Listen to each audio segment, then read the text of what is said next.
This is the Hidden Killers podcast with Tony Brueski. Featuring author, psychologist, and daily contributor, Shavaun Scott. Chad Daybell, his trial is well underway, and we have seen some explosive testimony thus far and very interesting video that has never been seen before by the public anyway.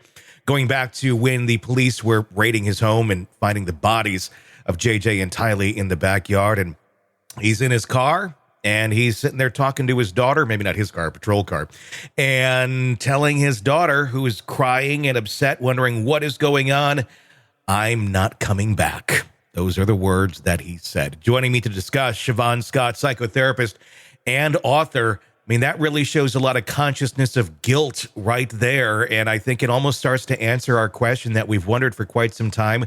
Just how invested is Chad Daybell into the whole delusional cult thing? Is it the same way Lori was? I'm kind of thinking not. What are your thoughts? Yeah, he does not present as psychotic. Lori does, and was determined that by an professional evaluation when she was arrested that, she's got a delusional disorder. She's crazy. Yes.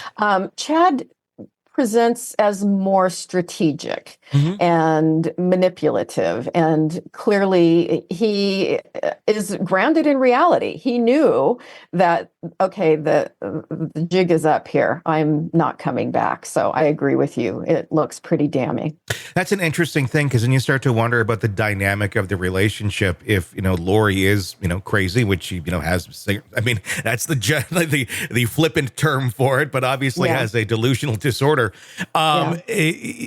Why did Chad keep going along with it? If he's grounded more in reality, he would certainly know killing children is a bad idea. And she's out there, but why? Why would one keep going to that extreme if you're not completely invested in the idea that these kids are demons, if you will? Right. Yeah, I can only speculate, but my guess is that you can be incredibly narcissistic, which colors the way you look at life and it colors your decision making, but you're not delusional. So officially, those kind of personality disorders, they're not mental illness per se. It's more just, it's your personality. It's how you developed. So he's clearly off. And he's a strategic thinker, but he doesn't impress me as terribly bright. And so I think he got away with a lot of manipulation over the years. He was making money by exploiting magical thinking religious people, and he just became increasingly bold. So I think we can look at the narcissism with him, which of course Lori also is narcissistic. And so that was the synergy when you put the two of them together, that they just amplified each other and did these horrendous things. Is it kind of, if you look back at his life, kind of someone who is kind of aloof, kind of a loser, kind of a loner off by himself, and that glory, if you will, that he started getting from not his former wife? I don't know what the relationship was there. Obviously, she ended up dead. But the fact that he had Lori that was buying into this stuff, and then Melanie and all the friends and Zulema and blah, blah, blah, blah, blah. Yeah. And the fact that it kind of was a 180, if you will, from where he was in life to suddenly, oh my gosh, this attention that I'm getting, this validation that I'm getting, that the world for the most part has never seen in me, is now there.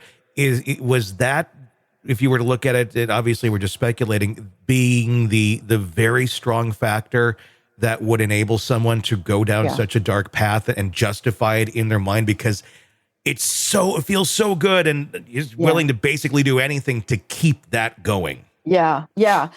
He was getting an elevated mood from all the attention, and it increasingly impaired his judgment.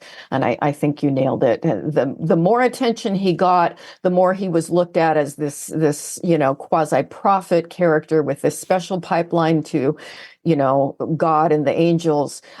He got very full of himself and increasingly stupid and careless. I wonder, and obviously we're just still speculating on all this. Do you think he still buys this stuff? Do you think he ever bought his stuff? Honestly, the stories that he would tell these people, then they believed it. Was it ever a reality in his mind, or just the means to get the attention that he so desperately wanted? He may have convinced himself of some of it to some degree, but my guess is he, if we put it on a 1 to 10 scale, he was maybe a 6 or a 7 with how much he could convince himself that it was real or legit. Whereas Lori went all the way to a 10 with it. Yeah. She was completely convinced that this is reality and still probably believes it. My guess is at this point, he's shifted his perspective. Want to listen ad-free? Want advanced access to all of our interviews before anyone else? Become a True Crime Today Premium Plus subscriber on Apple Podcasts. You get every episode commercial-free. So you can binge on true crime Until you can binge no more. Search True Crime Today Premium Plus on Apple Podcasts now, or go to our podcast page and sign up now. More of the Hidden Killers podcast next.